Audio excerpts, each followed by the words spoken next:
Olá, eu sou a professora Cíntia Freitas. Gostaria de agradecer o convite da comissão do Coefísio para o segundo encontro Coefísio da Unip-Norte. A minha área de formação principal é na ortopedia, na área de dor lombar crônica. Eu fui convidada para falar um pouquinho sobre a dor lombar e o medo de se movimentar, que é uma das minhas linhas de pesquisa na fisioterapia. Então, os pacientes que têm medo relacionado à dor lombar crônica, eles trazem algumas queixas típicas que eu relatei aqui. Como, por exemplo, tenho medo de dobrar minha coluna, não posso dobrar a coluna, tenho medo de pegar algo no chão, tenho que me apoiar para espirrar.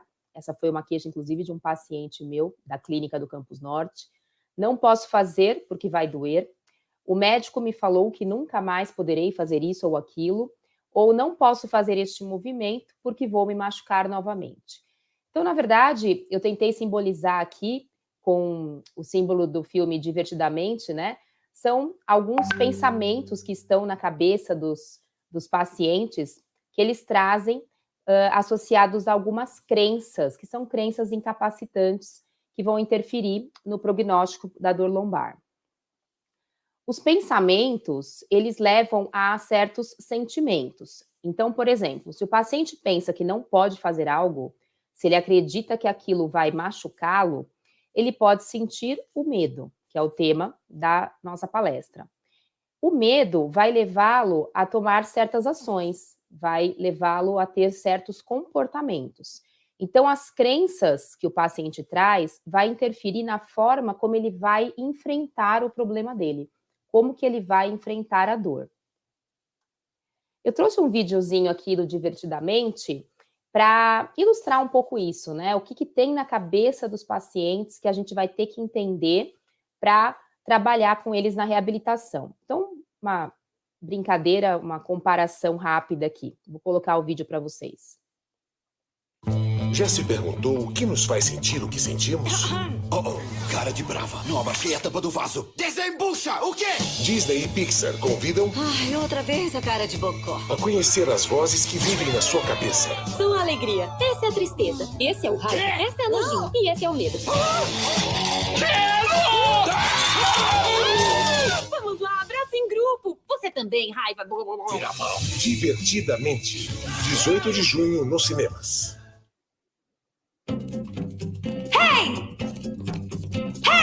Vamos!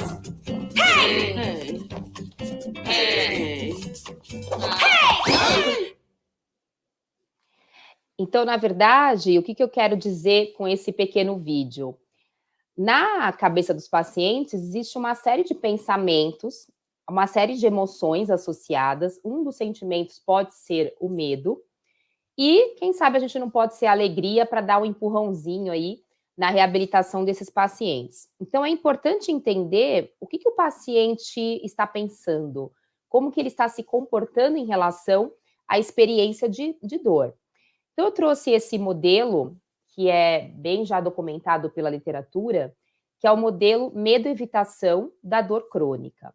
Então, imaginem uma situação em que o paciente sofreu uma lesão, aqui podemos dar como exemplo uma hérnia de disco, uma experiência com uma hérnia de disco, que levou a uma experiência de dor. Essa dor pode ir para dois caminhos. O paciente ele pode enfrentá-la sem medo, confrontar o problema e parte para um processo de recuperação dentro da história natural da doença. Ou ele pode ir por outro caminho. Ele pode gerar uma série de pensamentos catastróficos, expectativas negativas, pode gerar um medo relacionado à dor, e isso vai gerar um comportamento de evitação. Então, ele vai evitar certos movimentos, certas atividades, que vai levar ao desuso, pode desenvolver até depressão e as incapacidades crônicas. Então, na palestra de hoje, nós estamos com um paciente que foi nesta direção, na direção do medo, na direção da catastrofização. Então, ele vai por um caminho que vai entrar num ciclo de incapacidade crônica. Esse slide é uma outra forma de mostrar o ciclo da dor. Então, a dor crônica, que vem associada a pensamentos e emoções negativas, que leva à ansiedade ou medo, e, por consequência, limitações das atividades, tá? Os custos dessa inatividade, isso pode perpetuar em mais dor, menor aptidão física, menos tempo com a família e amigos, então isso também interfere na parte social do paciente, alterações de humor, aumento da irritabilidade, baixa autoestima e diminuição da qualidade de vida. E todos nós sabemos que quando se tem dor crônica, deixar de se movimentar não é uma boa solução, porque o movimento, na verdade, é o tratamento que vai impedir que esse ciclo se instale. Então, a gente tem que dar um jeito de quebrar esse ciclo vicioso da dor crônica. Então, estamos falando, nesta palestra, da cinesiofobia. A cinesiofobia, ela vem de uma crença que o paciente tem, de que algo vai machucá-lo ou piorar a sua dor, que vai levar a um comportamento evitador. Ele tem medo de fazer algum movimento, então ele passa a evitar. Ele considera o movimento como uma ameaça para ele. E nós vamos falar que as ameaças também perpetuam o ciclo da dor no nosso córtex cerebral. Então, a cinesiofobia ela é definida como medo excessivo do movimento. Estes pacientes eles associam que o movimento vai agravar o seu estado, vai piorar a sua dor ou vai machucá-los de alguma forma. E é um dos fatores psicossociais que vão contribuir para a incapacidade funcional, aumentando em mais de 40% o risco do desenvolvimento de incapacidades funcionais. Então, o que os artigos mostram é que altos níveis de catastrofização, que são os pensamentos, as expectativas negativas, e a cinesiofobia são preditores para o desenvolvimento da dor lombar crônica e também das incapacidades funcionais. Essa frase eu gosto bastante dela, o que você acredita define quem você é. Então, a forma como você pensa vai definir a maneira como você vai enfrentar os seus problemas, como você vai enfrentar a dor, no caso aqui. Então, o que você acredita, o que você pensa, define a forma como você vai se comportar. Então, vamos transferir isso para os nossos pacientes. A incapacidade gerada pela dor lombar, ela é variável e, normalmente, o que a gente vê não é uma associação direta com a intensidade da dor. Muitas vezes a intensidade da dor não é tão alta, mas a incapacidade é alta. Então, fatores psicossociais podem justificar essas disparidades. Então, pacientes que acreditam que a sua coluna é vulnerável, é frágil, que facilmente vai se machucar, tendem a demonstrar um comportamento mais cauteloso com relação à atividade muscular e o movimento. Eles acreditam que a atividade muscular e o movimento poderão machucá-los. E aqui eu destaco também não só as crenças dos pacientes, mas as crenças dos profissionais. Nós temos que lembrar que nós somos formadores de opinião. Então, se nós nos comportarmos como fisioterapeutas cinesiofóbicos, se nós tivermos medo de fazer o movimento no paciente, e aí esse medo vem do desconhecimento do que você pode ou não fazer para reabilitar esse paciente, você também vai gerar um mau prognóstico para a evolução da dor no paciente com dor lombar. Então, não só a crença do paciente tem que ser levada em consideração, mas os profissionais também têm que rever a sua forma de pensar e andar de acordo com as diretrizes clínicas mais atuais, que já são bem fundamentadas pela neurociência, inclusive. Aqui eu coloquei algumas atividades de vida diária que o paciente costuma relatar que normalmente vem associada ao medo, né, à cinesiofobia. Então, a mais comum é o medo de fletir a coluna anteriormente, portanto, a flexão do tronco, medo de levantar um peso, pacientes também se queixam de medo para caminhar por tempos mais prolongados, atividades que exijam flexões da coluna, como aspirar, limpar o chão, qualquer movimento que gere inclinação para frente, aqui novamente, ó, inclinar-se levantando algo pesado, carregar mantimentos de um lado, como por exemplo a sacola do supermercado de um lado só, realizar movimentos de rotação da coluna, eles acreditam que estão torcendo a coluna e que não podem fazer isso. Alguns evitam permanecer por tempo prolongado em pé ou sentado, porque associam essas posturas como fatores causais da dor, e nós já sabemos que não estão associadas a fatores causais na dor lombar. E aqui eu trouxe para vocês uma escala que nós podemos utilizar na prática clínica para avaliar se o paciente tem cinesiofobia ou não. Na verdade, alguns sinais da cinesiofobia já serão observados durante a anamnese. Então, você também pode direcionar seu questionamento para verificar se existe a presença do medo relacionado ao movimento durante a anamnese. Mas é importante documentar isso com essa escala, ela já é validada no Brasil, é chamada escala Tampa, ela contém 17 itens, e para cada afirmação, o paciente ele tem que primeiramente pensar se ele concorda ou discorda da afirmação. Então, eu vou comentar um exemplo aqui no número 1. Tenho medo de me machucar se eu fizer exercícios. Então, primeiro o paciente tem que pensar, eu concordo ou discordo com essa informação? Se eu colocar concordo, em seguida eu teria que pensar, mas eu concordo sempre com isso? Qualquer exercício me machucaria? Aí eu vou colocar concordo totalmente. Não, depende do exercício, eu tenho medo de me machucar. Aí eu vou colocar concordo parcialmente. Se o primeiro pensamento for discordo, o paciente vai escolher em seguida se ele discorda totalmente ou parcialmente. Então, ele vai fazer isso para todos os itens deverão ser preenchidos.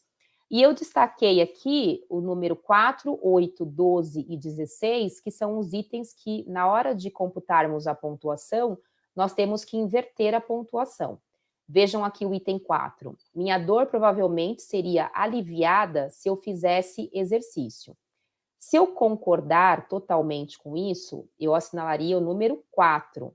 Mas considerando que nessa escala, quanto maior o valor, maior o índice de cinesiofobia, aí já não bateria aqui, né, nesse item. Então, eu vou inverter, eu vou considerar aqui o 4 como 1, porque se eu concordo totalmente no item 4, quer dizer que eu não sou cinesiofóbico para este item, ok?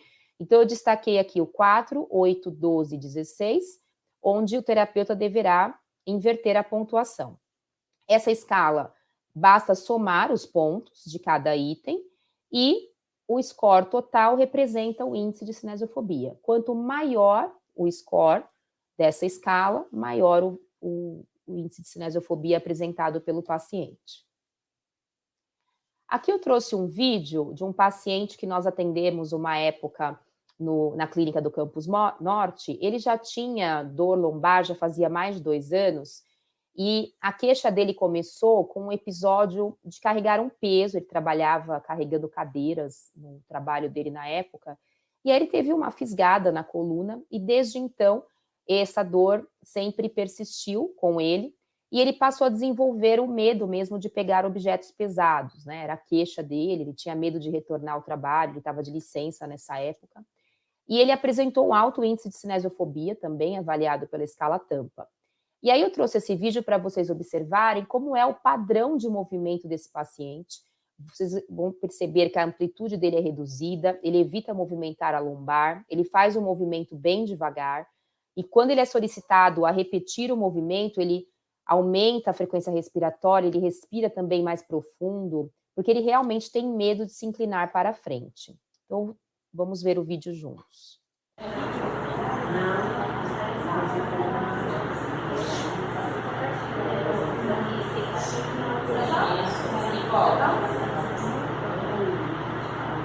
Mais uma vez.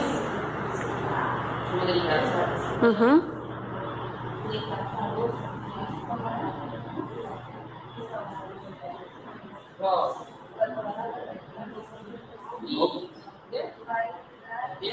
Deu. Então, na prática clínica, você pode solicitar o movimento e filmar, e após a intervenção, que eu vou falar sobre isso hoje, você novamente filma o paciente e compara para notar a diferença. Então, vocês puderam observar que o movimento dele foi lento, ele evitou movimentar aqui a região lombar, e aí eu vou citar, inclusive, um artigo científico que fala sobre alterações dos padrões motores dos pacientes cinesiofóbicos, exatamente como ele apresentou aqui no vídeo. Esse relato de caso foi desenvolvido também lá na Universidade Paulista, foi tema de um TCC que eu orientei, e essa paciente teve uma evolução muito rápida, por isso que eu transformei num relato de caso. Ela tinha dor, já fazia 4 anos, uma mulher de 38 anos, uma mulher jovem, e com dor lombar crônica, então, desde 2014. E logo de cara eu já percebi nela uma sensação de medo para realizar certos movimentos. A primeira vez que ela relatou a dor, ela estava torcendo um pano no balde em casa, e a partir de então ela começou a desenvolver um certo receio de fazer atividades domésticas, e um outro medo que ela tinha era de caminhar por tempos prolongados para levar a filha até a escola. Ela associava essa caminhada prolongada também a uma piora da sua dor, ou ela acreditava que isso ia, né, iniciar a dor novamente. Então, nós avaliamos essa paciente com todos os critérios recomendados pela literatura, fizemos uma triagem com start-back no início, avaliamos a presença da sensibilização central e usamos várias escalas que avaliavam desde a dor, a cinesiofobia, as incapacidades e o pensamento catastrófico. Todas as escalas estão expressadas aqui na primeira coluninha, da primeira avaliação, tá? Essa paciente ficou 3 meses com a gente lá, ela ia 3 vezes por semana, e de início nós já fizemos 2 aulas de educação em dor com ela, com o retrainpain.org, e fizemos algumas liberações miofasciais só para ter um contato com a paciente, porque ela sentia essa necessidade, tá? Só de fazer as aulas de educação em dor, quando a gente foi reavaliá-la novamente nas 2 semanas seguintes, ela já apresentou uma queda importante de todos os valores, tá? E seguimos depois com exercícios cognitivos para superar o medo da flexão e também com a técnica de imagética motora com o aplicativo Recognize, onde ela visualizava alguns movimentos que ela tinha medo de fazer. E após a inclusão desses exercícios cognitivos, que serão falados ao final da aula de hoje, com a exposição gradual à flexão, ela também teve uma melhora importantíssima, já na terceira aqui avaliação, quando notam-se que todos os parâmetros chegaram aos valores mínimos. E aí nós incluímos exercícios de Pilates, após essas escalas terem melhorado, e ela manteve, né, ela fez a manutenção do tratamento com o Pilates, tá? E manteve todos os valores, até no período de segmento, né, depois nós reavaliamos, 3 meses após, ela manteve todos os valores zerados. Então, esse relato de caso se justifica que foi uma melhora muito rápida, né? Uma paciente que fez aí toda a intervenção baseada na abordagem biopsicossocial. Então, o tratamento eliminou a dor, as incapacidades, a catastrofização e a cinesiofobia. Eu trouxe aqui alguns vídeos da paciente fazendo os exercícios para começar a estimular a movimentação da região lombopélvica, no sentido da flexão, da retroversão, também da pelve. Ela morria de medo de movimentar essa região. Então, vamos ver aqui os vídeos juntos.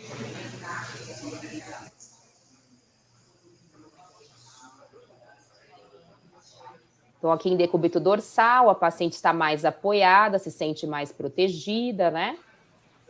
Depois associando com movimentos da bola. Sempre focando o movimento aqui na região lombopélvica. E aí ela foi percebendo que não era prejudicial fazer o movimento, ela se sentia bem após a realização dos exercícios. Do decúbito dorsal, nós evoluímos para um exercício em 4 apoios.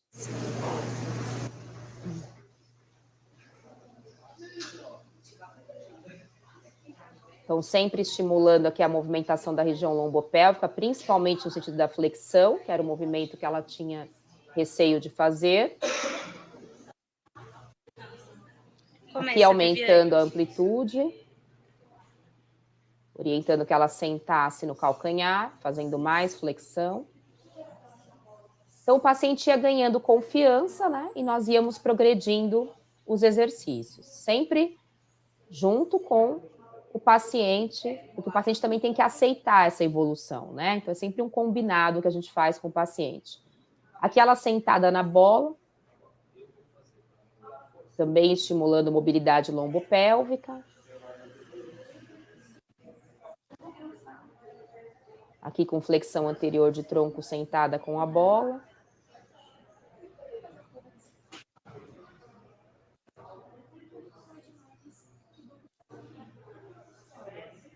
Isso, vamos ver mais aqui.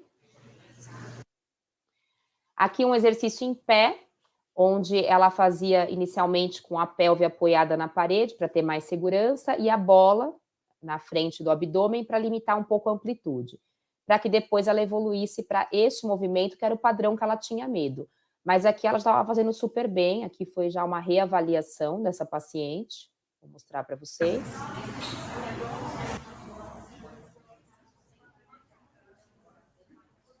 Ela até fica na posição, ó, já estava bem tranquila nessa época para fazer o movimento. Faz um movimento com grande amplitude, faz com uma boa velocidade, bem diferente daquele outro paciente que eu mostrei para vocês anteriormente. Então, assim, em 2 semanas ela evoluiu rapidamente para esse padrão de movimento com a cinesiofobia zerada lá na escala tampa. Então, com a abordagem correta, com a exposição gradual e o paciente mudando a forma dele pensar com a educação indoor, a evolução, na maioria dos casos, costuma ser bem rápida. Esse paciente é o caso que eu comentei com vocês que se apoiava para espirrar, porque ele era viciado em consultar o Google para ver tudo que ele podia fazer para evitar a dor lombar, né? Então, ele veio repleto de efeitos nocebos, né, decorrentes aí da internet. Foi um paciente que a gente teve que ser muito firme na parte de educação indoor, mas após alguns meses de tratamento, esse paciente chegou a ficar 1 semestre com a gente, foi um caso mais difícil, que ele chegou com dor irradiada, então chegou num quadro de agudização também, mas depois o tratamento evoluiu tão bem que foi para o outro extremo, mandou um WhatsApp para mim falando que estava fazendo 500 abdominais durante as férias. Claro que não precisava de tudo isso, né? Mas ele mudou de um comportamento totalmente evitador para um excesso aqui de exercícios, voltou a malhar na academia, voltou a tomar proteína, então mandou a mensagem extremamente empolgado e realmente com uma mudança de conceitos aí em relação às crenças que ele trouxe no início, quando a gente avaliou esse paciente. Aqui eu resumo como a dor crônica afeta as diferentes partes da vida de um paciente, né? Essa ilustração é do site Pesquisa em Dor, um site muito interessante para consulta, tanto para leigos como para fisioterapeutas que tratam a dor crônica. Então, em resumo, né, existem os fatores biológicos, os fatores sociais e os fatores psicológicos que colaboram para a dor. Então, aqui tem um pacientinho pensando, né, ó, o que apareceu no meu exame mostra que meu corpo tem uma lesão muito séria. É aquele paciente que associa toda a dor dele a uma provável lesão. E muitas vezes nem existe a lesão ali e a dor está presente, conforme eu ainda vou explicar no decorrer da aula de hoje. Ou a questão social, né? Ele não se sente valorizado, sem a atenção da família. Ó, ninguém na minha família e no meu trabalho entende o que eu sinto. Ou a questão catastrófica, né? O que será do meu futuro vivendo dessa forma? Então, fatores biológicos, sociais e psicológicos associados aí no comportamento doloroso que o paciente desenvolve. Esse artigo também ele é bem interessante, porque ele traz no título e no conteúdo dele a questão que nós temos que levar em consideração para tratar o paciente e não um rótulo, né? O rótulo seria a patologia. Então, a gente não pode tratar a hérnia de disco, a fibromialgia, a osteoartrite. E sim, nós temos que entender o paciente, né? O paciente traz uma patologia, mas quem é ele, né? Então, ele sempre vai se perguntar e muitas vezes vai nos perguntar o que há de errado comigo, né? Por que essa dor ainda persiste? Por que ela não passa? Então, entender um pouquinho quem é esse paciente, a história que ele traz, as crenças que ele traz, vão fazer toda a diferença. Então, não olhe só para o rótulo, só para a patologia, só para o exame de imagem, ok? Seguindo os critérios do TBC, que é um sistema de classificação de tratamento em subgrupos, primeiramente, nós temos um primeiro contato que identificar na triagem desse paciente para qual tipo de tratamento ele é elegível, para entender qual que é a melhor abordagem de tratamento para ele. Então, não esqueçam de identificar a possível presença de bandeiras vermelhas. Esse paciente ele tem que ser encaminhado diretamente para avaliação médica, tá? O paciente que tem as bandeiras amarelas, são os fatores psicossociais associado à dor, ele vai ser encaminhado para a reabilitação, então ele precisa da fisioterapia.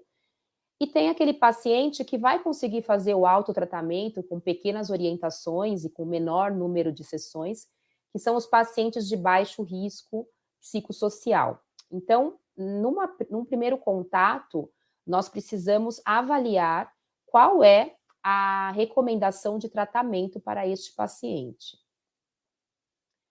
Sempre levando em consideração a questão do prognóstico. Por quê? Se esse paciente tiver a presença dos fatores psicossociais, aumenta o risco para ter um pior prognóstico em relação ao desenvolvimento da dor lombar crônica e das incapacidades funcionais. Então, existe um questionário, que é o START-BEC, que serve justamente para avaliar quanto, né, de risco ele tem, de chance para cronificar. E aí você vai classificá-lo em baixo, médio ou alto risco.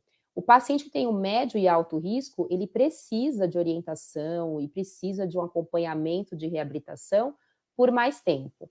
O paciente de baixo risco é aquele da caixa verdinha que eu mostrei anteriormente, que vai se recuperar mais rápido e conseguir fazer o autotratamento com pequenas orientações e menor número de sessões.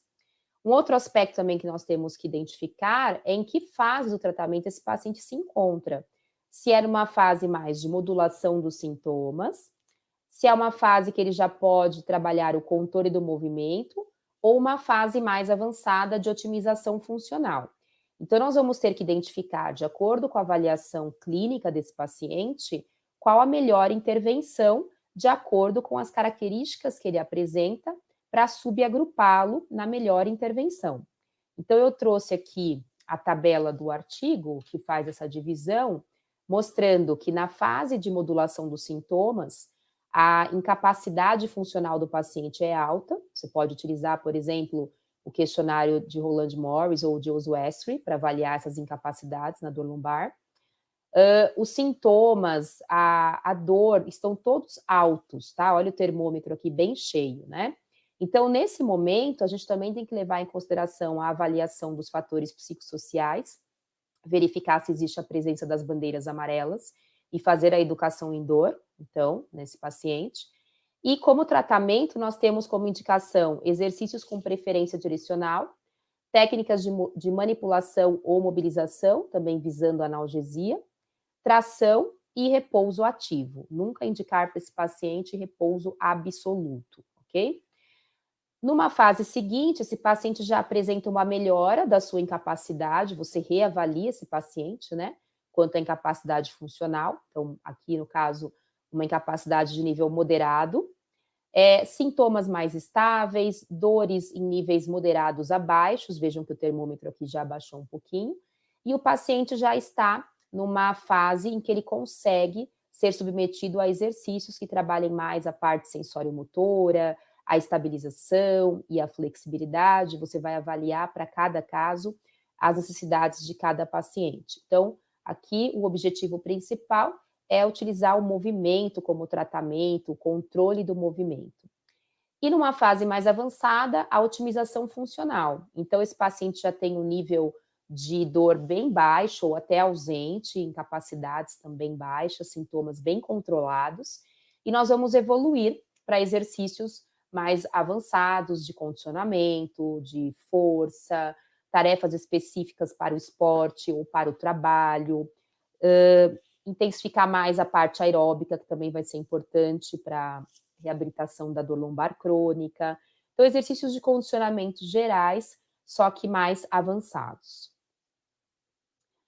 E uma coisa importante para você explicar para o seu paciente é que a dor lombar crônica, na maioria dos casos, ela é inespecífica, né? Ou não específica. O que seria uma dor lombar crônica inespecífica? Ela não tem alteração estrutural presente que justifique aquela dor. Ela não pode ser atribuída a uma patologia específica. Então, o indivíduo tem os sintomas de dor lombar crônica, mas não tem uma causa anatomopatológica associada. E a boa notícia é que 90% dos pacientes apresentam dor lombar crônica de origem inespecífica. Então, você pode dizer para os seus pacientes que 90% dos casos não é nada grave, né?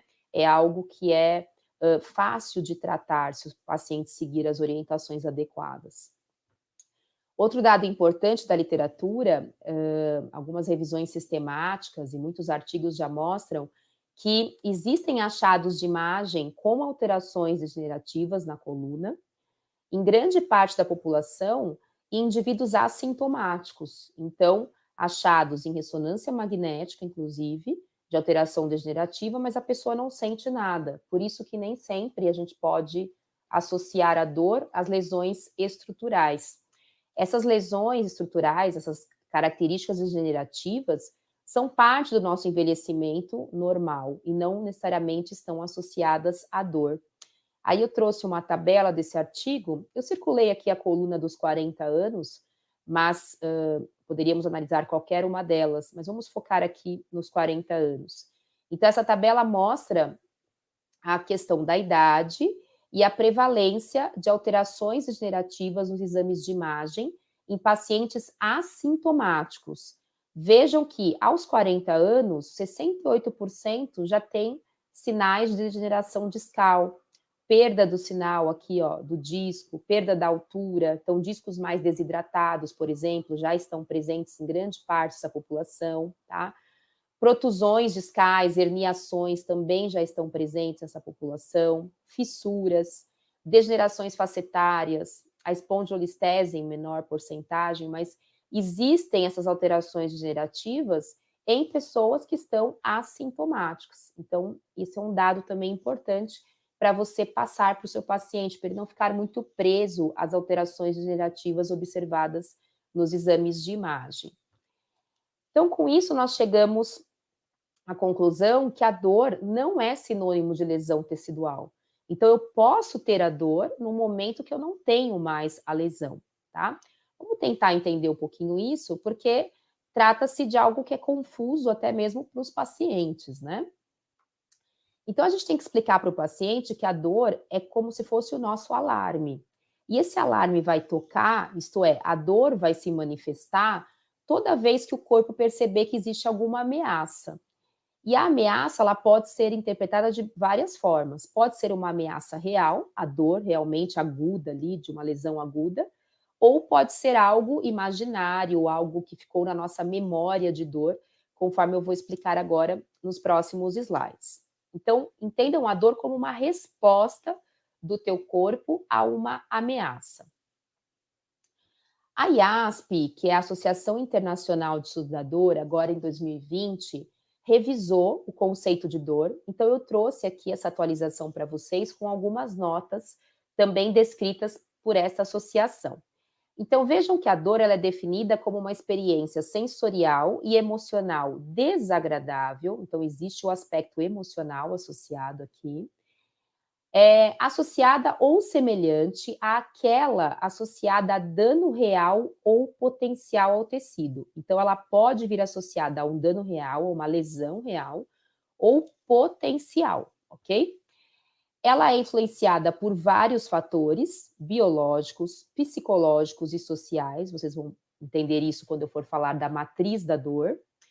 Dor e nocicepção são fenômenos diferentes. Eu posso ter a nocicepção gerando a dor, mas na ausência da nocicepção, essa dor ainda pode persistir, que é o caso da dor crônica. Então, a dor não pode ser inferida apenas pela atividade dos neurônios sensoriais. Ela vai ser influenciada pelas experiências de vida, como que as pessoas lidaram com a dor ao longo da vida e como que as pessoas que cuidavam desta pessoa lidaram com a dor também. Então, a dor é um processo que a gente aprende a lidar com ela, tá? O relato de uma pessoa sobre uma experiência da dor deve ser respeitado. A gente tem que entender também como é que esse paciente interpreta a dor, como que é a experiência de dor dele. A dor, ela tem uma função adaptativa, mas ela pode ter efeitos adversos e pode vir associada a uma série de crenças incapacitantes que vão alterar funções sociais e psicológicas desse paciente. E a descrição verbal é apenas um dos vários comportamentos para expressar a dor. Então, existem várias formas de expressarmos a dor. Eu gosto bastante dessas duas definições aqui. Dor é uma resposta perceptiva de proteção, então o corpo está tentando te proteger na presença da dor, e ela pode vir de informações sensoriais, psicológicas e contextuais que sugiram ao cérebro que o corpo está em perigo. Então lembrem do conceito da ameaça. O corpo vai perceber alguma ameaça real ou potencial e ele vai gerar como resposta a dor. A dor é uma experiência consciente, então quando o paciente te fala, eu sinto dor, acredite, ele realmente está sentindo a dor, tá? Ela pode ser uma interpretação, portanto, de um estímulo nociceptivo real, e ela vai ser influenciada por memórias, por fatores emocionais, patológicos, genéticos e cognitivos. A dor sempre vai ser uma resposta que vai ser modulada por todos estes fatores. Então, vejam como que a gente tem que avaliar o paciente de uma maneira bem completa, ir além só da questão da lesão, tá bom? Essa figura mostra que existem várias áreas associadas à manifestação da dor. Então, hoje em dia, existem muitos estudos que utilizaram ressonância magnética funcional, que geram, de alguma maneira, durante o teste, estímulos nociceptivos, né, nos voluntários, e avaliam na ressonância magnética funcional quais áreas são ativadas da presença do estímulo nociceptivo. Então, vejam, temos aqui representado o estímulo nociceptivo em vermelho. Esse estímulo nociceptivo vai percorrer as fibras A delta e fibra C. Ele vai se direcionar a áreas corticais. Ele não se direciona apenas às áreas somatosensoriais, né? As áreas somatosensoriais são os locais que identificam aonde é a dor, né? O local do seu corpo que está relacionado à dor. Mas vejam que o tálamo dispara essa informação nociceptiva para várias outras áreas. Existem áreas conectadas às nossas emoções, como, por exemplo, aqui a ínsula, tá? Áreas também que disparam relacionadas aqui ao nosso medo.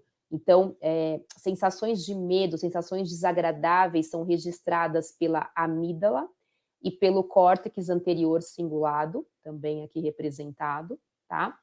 O nosso córtex pré-frontal, que é a área onde nós vamos interpretar o que está acontecendo, vamos avaliar e tomar certas decisões, também será ativado. Então, o aspecto cognitivo de como nós vamos interpretar o que está acontecendo, demonstrando aqui a ativação dessa área. Então, vejam que quando a dor acontece, múltiplas áreas estão associadas, estão acesas, né, no nosso córtex cerebral. Então, a dor, ela acaba sendo modulada por muitas áreas. Por isso que o relato da dor, ele é subjetivo, ele não vai ser igual para todo mundo. Eu posso ter uma hérnia de disco e interpretar a dor de uma hérnia de disco de maneira totalmente diferente de uma outra pessoa qualquer. Porque a experiência de vida que eu trago em relação à dor, as minhas crenças, a forma como eu penso, né, as minhas emoções que vêm associadas às experiências de dor, vão ser muito específicas para cada um. Então, por isso que o relato é subjetivo e nós vamos ter que levar isso em consideração. Então, esse conjunto de áreas que são ativadas na presença da dor é denominado pela literatura como neuromatriz da dor. É como se cada um tivesse uma assinatura própria em relação à manifestação da dor. A matriz da dor, como eu falei para vocês, ela é ativada na presença de uma ameaça, tá? Só que essa ameaça, ela pode ser real ou imaginária. Então, se eu tive a experiência de dor em algum momento e eu associo aquilo a muito medo, eu tenho medo de me machucar novamente se eu fizer aquele movimento, isso pode ter ficado registrado. Por exemplo, a amígdala é uma região que está muito relacionada ao medo do movimento, às memórias desagradáveis, juntamente aqui, ó, com o córtex anterior cingulado, né? Então, essas áreas é como se elas ficassem hiperativadas quando eu tenho medo. Então, eu posso ativar a matriz da dor mesmo sem qualquer estímulo nociceptivo externo. Eu posso ter tido uma hérnia de disco há anos atrás, essa hérnia, inclusive, já foi reabsorvida, então o estímulo nociceptivo ele não está mais ali, mas ocorreu uma neuroplasticidade ali, funcional, morfológica no cérebro, ativando áreas que registraram essa percepção. Então, ao fazer um movimento, ao imaginar que eu tenho que pegar um peso, por exemplo, eu já associo, né, eu disparo áreas no meu córtex que vão ativar a matriz da dor, porque se trata de uma ameaça para o meu cérebro, tá? Então, o cérebro, ele não interpreta somente o diagnóstico, lembra do rótulo, né? Ele não interpreta a lesão, ele interpreta a ameaça que ele está recebendo. E lembra que no nosso corpo, essas ameaças vão disparar neurotransmissores, potenciais de ação. É dessa forma que a matriz da dor vai ser ativada e vias facilitatórias da dor serão hiperestimuladas, tá? E não esqueçam que o sistema endócrino, o sistema límbico, o nosso sistema imune, o sistema nervoso simpático, estão todos conectados a essas ameaças. Então, a dor, ela é multidimensional. Vejam que a gente pode ter várias entradas aqui para gerar a dor. Questões cognitivas, questões emocionais e questões sensoriais. E a saída, que é a resposta, pode ser mais dor, pode ser alterações do comportamento motor, inclusive, porque o nosso córtex, em relação à parte motora, também tem conexão com a parte cognitiva. Mais estresse e mais alterações emocionais. Então, isso se torna um ciclo vicioso, né? Gerando um comportamento doloroso aí. Então, existe uma razão neuroanatômica para justificar a multidimensionalidade da dor. O cérebro sempre vai priorizar as ameaças, ele vai tornar conscientes as informações que são ameaçadoras, ok? E sentir medo do movimento, então a cinesiofobia é uma ameaça para o cérebro. O paciente, até mesmo antes de iniciar o movimento, ele já manda essa informação de ameaça e aí vem como resposta a dor. Então, são áreas que estão hiperativadas na região cortical desse paciente. Aqui são algumas figurinhas mostrando, né, que o cérebro ele tem que interpretar várias informações. Ele vai receber muitas informações, né, nessas áreas da matriz da dor, e ele vai priorizar o que for mais importante. Sempre o que for ameaçador vai ser a prioridade para o cérebro. Então, a dor é a resposta do seu cérebro a uma ameaça de perigo. E tem alguns pacientes que essa dor persiste, né, mesmo após a fase aguda, a lesão ter sido recuperada. Tem pacientes que persistem com esse sistema nervoso central sensibilizado, né? Então, ocorrem alterações morfológicas e funcionais no cérebro, áreas cerebrais permanecem hiperativadas. E isso pode acontecer numa parte da população com dor lombar crônica. Então, um sistema que uma vez foi sensibilizado, ele persiste sensibilizado mesmo na ausência da lesão. A boa notícia é que nós conseguimos dessensibilizar esse sistema com educação em dor, com exercícios de exposição gradual. Então, é possível reverter este processo.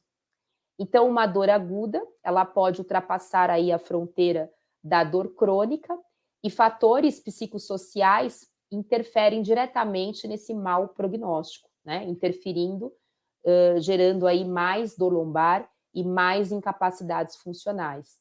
Então, atualmente, os guias de diretrizes clínicas, eles destacam a questão das bandeiras amarelas. As bandeiras amarelas representam todos os fatores psicossociais que deverão ser avaliados pelo fisioterapeuta e deverão ser abordados naquela população de médio e alto risco, porque estes fatores vão interferir no prognóstico deste paciente. Então, esse paciente ele pode desenvolver uma sensibilização central que vem associada a uma sensibilização cognitiva emocional. Então, lembra que a matriz da dor, ela não está relacionada só ao aspecto somatosensorial, mas também aspectos cognitivos e emocionais podem acender essas áreas da matriz da dor. Então, há uma associação entre a sensibilização central e os fatores psicossociais mal adaptativos, que são as emoções negativas e as expectativas negativas, como, por exemplo, aquele paciente que é extremamente catastrófico. Pacientes que apresentam baixa autoeficácia, o que seria isso? O paciente, ele não acredita que ele é capaz de fazer algo. Na verdade, fisicamente, ele é capaz, mas ele não acredita nisso. Então, isso seria baixa autoeficácia. Ele acha que ele não é capaz de fazer uma determinada atividade. Crenças mal adaptativas disfuncionais, por exemplo, eu vou fazer um movimento porque eu vou me machucar, eu tenho medo, então ele passa a evitar o movimento, né? E ele passa a apresentar um comportamento de dor, que é o comportamento doloroso, tá? A forma como ele enfrenta todo esse processo. Então, vias facilitatórias da dor estão hiperestimuladas nesse paciente. É isso que é a sensibilização. Esse comportamento de dor também vai alterar a parte motora, né? A forma como os músculos trabalham. Então, estratégias posturais de controle de tronco estão alteradas em indivíduos com dor lombar crônica. Alguns pacientes com cinesiofobia, por exemplo, aumentam a atividade dos músculos ao redor da coluna, aumenta a cocontração, eles fazem uma espécie de bracing ao redor da coluna, contraindo mais músculos durante o movimento, tá? Isso varia um pouco conforme postura ou movimento, mas está presente em algumas atividades avaliadas aí nos artigos científicos. Não podemos esquecer que o nosso córtex motor primário apresenta conexões com as áreas cognitivas do nosso cérebro e ele sofrerá influências da matriz da dor. Então, os pacientes podem reduzir amplitudes de movimento, evitar movimentos ou aumentar a atividade muscular de forma protetora ao redor da coluna em decorrência dessas alterações vindas da matriz da dor e dos aspectos cognitivos relacionados às crenças incapacitantes. Aqui mostrando que a gente não pode estereotipar isso para todos os pacientes, mas normalmente o que pode ser observado? Um aumento da cocontração, diminuição da amplitude de movimento, como eu mostrei lá naquele primeiro paciente no vídeo, diminuição da variabilidade de movimento, então o paciente evita muitas variações de movimento, ele se movimenta sempre do mesmo jeito, ou evita fazer movimentos em maiores amplitudes ou de formas diferentes. Ele diminui a velocidade do movimento e acaba levando a uma sobrecarga para outras regiões. E a partir do momento que ele evita o movimento, ele com certeza vai prejudicar a sua funcionalidade. Basta vocês imaginarem o número de atividades e funções que exigem uma flexão anterior do tronco no seu dia a dia. Pense que muitas delas seriam prejudicadas naquele paciente que evita dobrar a coluna, por exemplo. Então, isso pode variar de uma maneira desde bem sutil até uma maneira bem intensa, como mostrado aqui nessa tabela, tá? Então, não é possível estereotipar, mas são as principais alterações que vocês vão observar nos pacientes cinesiofóbicos. Em alguns estudos, então, mostram que existe uma hiperativação dos músculos paravertebrais durante os movimentos de flexão anterior do tronco, na presença aí da dor lombar crônica associada à cinesiofobia. Também uma hiperativação dos músculos abdominais, oblíquo interno e transverso. Então, aqui eu chamo atenção para a questão do transverso, né? Não é interessante ficar hiperestimulando músculos específicos, como, por exemplo, o transverso, em pacientes cinesiofóbicos, porque eles já tendem a aumentar a atividade, né? Inconscientemente, mas eles aumentam a ativação desses músculos. Aqui é um estudo que pedia 3 atividades de alcance em 3 alturas diferentes para os pacientes com dor lombar crônica, e eles compararam um grupo com dor lombar com cinesiofobia e outro sem a cinesiofobia. E aí o que eles perceberam é que os pacientes que tinham mais cinesiofobia evitavam movimentar a coluna lombar em movimentos comuns de alcance, diminuíam a amplitude, diminuíam a velocidade e usavam mais estratégias de movimento compensatórias nos membros inferiores. Então, isso é mostrado aqui nessas figuras, né? Que é bem o padrão que esse paciente do vídeo apresentou lá no início da apresentação. Eu vou colocar o vídeo de novo aqui para vocês e vou comentar o artigo. Então, o que esse artigo mostrou? Que em atividades de alcance, a pessoa com altos níveis de medo aqui, ó, cinesiofóbicos, evitam movimentar a região lombar e acabam usando mais estratégias de movimento nos membros inferiores, justamente para não movimentar aqui a região lombar. Já os pacientes com baixos níveis de cinesiofobia, ou sem cinesiofobia, apresentavam maior amplitude de movimento e maior velocidade de movimento e menos estratégias compensatórias nos membros inferiores. Então, com uma filmagem bem breve, você consegue observar essas alterações do comportamento motor no movimento simples de flexão anterior de tronco. Aqui foi um outro estudo que mostrou que os pacientes eram mais rígidos, aqueles que tinham cinesiofobia, quando foram estimulados com uma perturbação para frente. Então, aqueles que tinham mais medo do movimento apresentavam o tronco mais rígido, que pode estar associado a uma hiperativação dos músculos ao redor da coluna. Aqui é um outro artigo que apenas mostrou as imagens dos exercícios para os pacientes, exercícios comuns de controle de tronco, e eles observaram que os pacientes que tinham mais cinesiofobia, mais catastrofização e menos autoeficácia, eles apresentavam mais medo, né, na escala e uma sensação de ter mais dificuldade ao realizar o exercício. Então, eram exercícios que eram bem simples, né, exercícios muito usados, inclusive, nas pesquisas científicas e na reabilitação. E esses pacientes, só de olhar para as imagens, os que são mais cinesiofóbicos, revelaram altos níveis de percepção de medo e consideraram exercícios mais difíceis, né, para o tratamento da dor lombar crônica. Então, às vezes, até a técnica que você vai usar, você tem que levar em consideração, será que o paciente está preparado, ele realmente vai aceitar esse movimento, ou será que ele tem medo de fazer o exercício? Fizemos algumas perguntas semelhantes, seguindo aqui o estudo do NIDS, com exercícios de Pilates, é um estudo que está em desenvolvimento lá na universidade, para verificar se eles consideravam os exercícios de Pilates ameaçadores, perigosos, né, para a coluna. E os pacientes têm demonstrado, na população que nós estamos avaliando, os cinesiofóbicos, que eles têm medo de fazer alguns exercícios também do Pilates, principalmente os exercícios que envolvem maior amplitude de flexão do tronco. Os exercícios demonstrados em foto e em vídeos foram esses, né? A pesquisa ainda está em desenvolvimento, eu não tenho ainda o resultado final, mas é uma tendência que tem sido mostrada que os pacientes têm um certo receio de fazer, acham que vão fazer muita força ou muita flexão e que podem se machucar.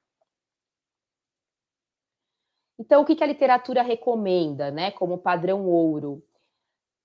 Para esses pacientes com dor lombar crônica, associado aos fatores psicossociais, às crenças incapacitantes, portanto, o que é recomendado, que realmente mostra uma alta efetividade, é exercícios mais educação em dor. Então, esta associação aumenta o tamanho do efeito do tratamento. Então, devemos combinar essas abordagens. Trabalhar o movimento de forma específica para cada paciente, sempre com embasamento da neurociência. Então, quando necessário, também fazer a exposição gradual ao exercício, ao movimento que o paciente tem medo. Esse aqui foi um print de um slide do Congresso de 2019, do Congresso Internacional de Fisioterapia. Nesse congresso também eles destacaram muito a abordagem biopsicossocial nas dores crônicas.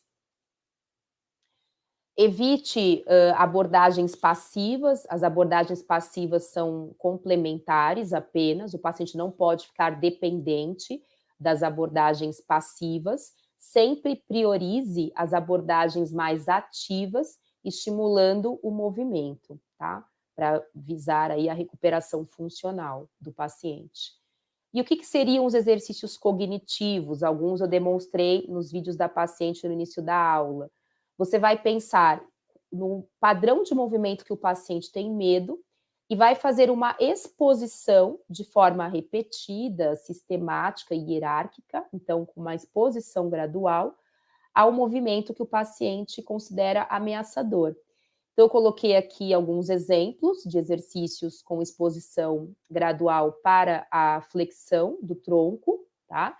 Isso não é uma regra, você pode ir testando isso no seu paciente e verificando o nível de confiança dele para a realização de cada exercício, mas basicamente começamos com amplitudes menores, com a coluna mais apoiada, e depois vamos tirando apoios, aumentando a amplitude, aumentando alavancas, agregando pesos também associados ao exercício, agregando também variação de atividades como o agachar, que muitos pacientes têm medo de fazer, né? O agachar para pegar algo no chão. Então, aqui é um exemplo de uma sequência para quem tem medo de flexão. Aqui mais alguns exemplos feitos com a bola.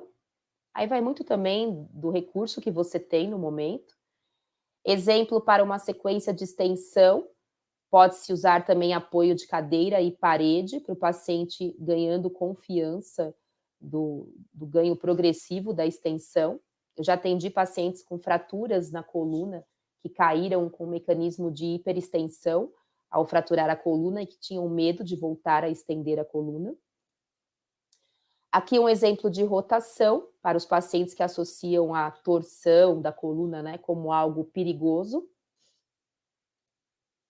Aqui um exemplo de inclinação. É mais raro, mas já peguei um caso de uma paciente que tinha medo de fazer inclinação da coluna.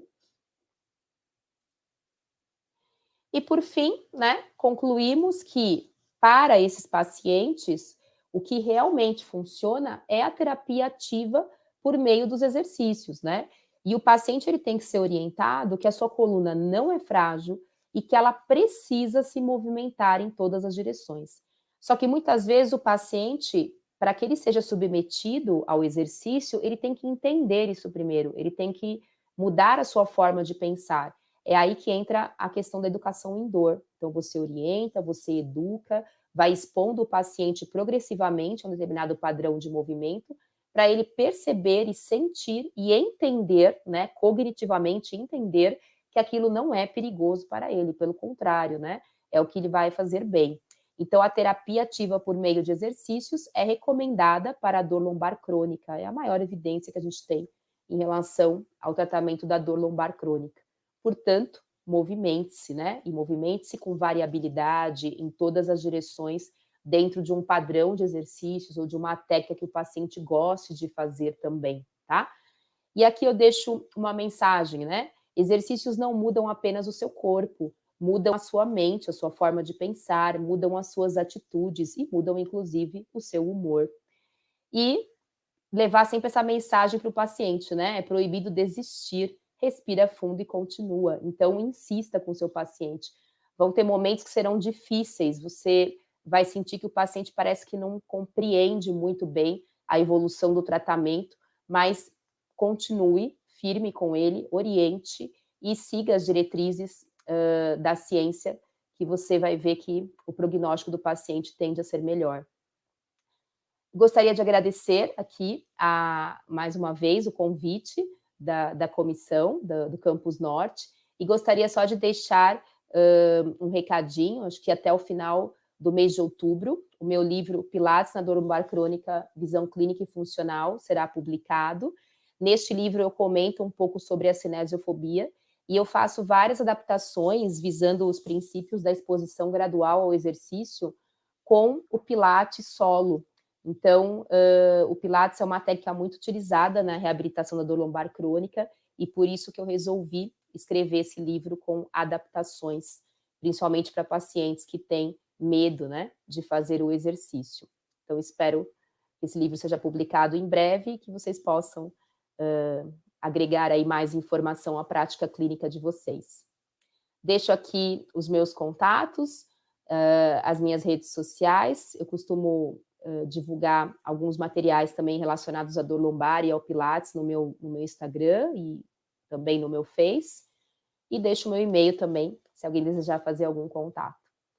E, por fim, essa mensagem que acho que resume toda a abordagem biopsicossocial, né? Tudo é uma questão de manter a mente quieta, a espinha ereta e o coração tranquilo. Então, é o bio, né? O psico, o social em equilíbrio, ok? Isso aqui é uma passagem da música da Leila Pinheiro. Então, que vocês levem essa mensagem aí para a reabilitação dos pacientes de vocês e para a vida de vocês. Então, agradeço aí, mais uma vez, a participação. Obrigada.